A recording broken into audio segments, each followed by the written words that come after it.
Late on Friday, May 25, 1951, two men in tailored suits hurried onto a ferry at Southampton, England. They reached the deck just before the ship departed for France, frequently checking their watches. They knew MI5 agents were preparing to raid their London apartments within hours. Guy Burgess was a former official for the BBC and the Foreign Intelligence Service, MI6. Donald Maclean was a high-ranking diplomat in the British Foreign Office. By the time MI5 agents knocked on their doors the following Monday, both men had changed trains in Switzerland and crossed the Iron Curtain into the Soviet Union. The disappearance sent the British government into a frantic internal investigation. The CIA immediately suspended intelligence sharing with the UK, while Whitehall officials scrambled to identify how many other high-ranking agents were secretly working for Moscow. These men belonged to a ring known as the Cambridge Five. During the Cold War, the KGB's most effective assets weren't Russian operatives, but members of the British upper class. This infiltration began in the 1930s within the elite colleges of Cambridge University. Global politics were fracturing. The Great Depression left millions unemployed, making capitalism appear broken to many young intellectuals. As fascism rose in Germany and Italy, several wealthy Cambridge students decided that Soviet communism was the only force strong enough to stop Hitler. KGB recruiters realized that radicalizing factory workers yielded little, as a manual laborer would never reach a decision-making role in the government. To obtain state secrets, they needed individuals moving towards senior positions in the Foreign Office and Treasury. The Soviets instructed these students to hide their political sympathies, put on suits, enter the civil service, and influence the system from within.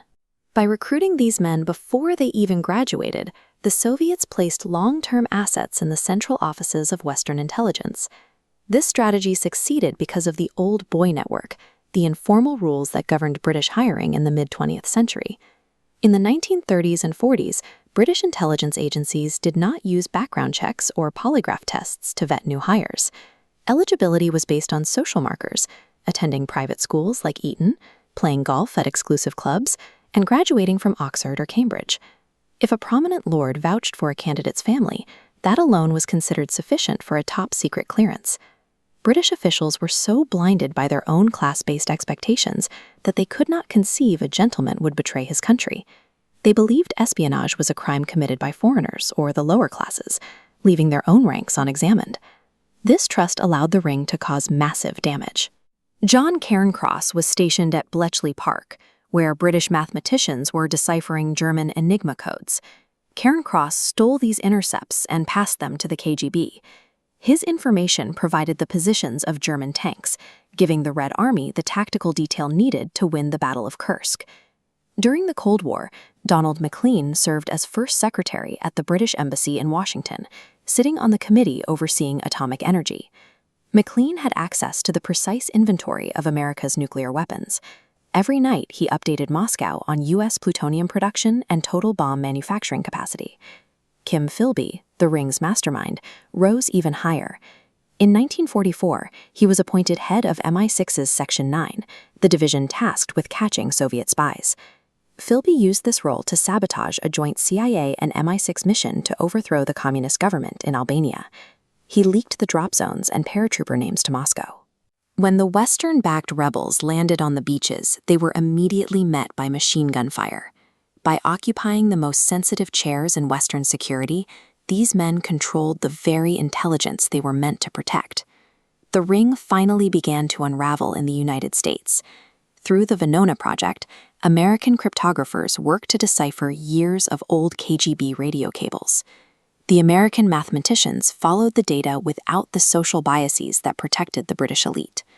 Their decryptions exposed a spy codenamed Homer in the Washington Embassy, whose activity matched Donald Maclean's travel and access. As MI5 closed in on Maclean, Kim Philby warned him, triggering the 1951 escape to France. Philby remained under suspicion for years until a KGB defector confirmed his identity, forcing him to flee to Moscow in 1963. The social privilege that protected these men for decades was ultimately exposed by code-breaking and forensic mathematics. The fallout damaged the special relationship for a generation. The CIA severely restricted the information it shared with London, citing a complete breakdown of trust. The defectors themselves found a grim reality in Moscow. McLean and Burgess lived out their final years in isolation, struggling with alcoholism in a Soviet state that bore little resemblance to the utopia they had imagined. They were ultimately disillusioned by the system they had betrayed their country to support. The Cambridge Five prove that the most significant threat to security is often found in the institutional blind spots created by class and social expectation.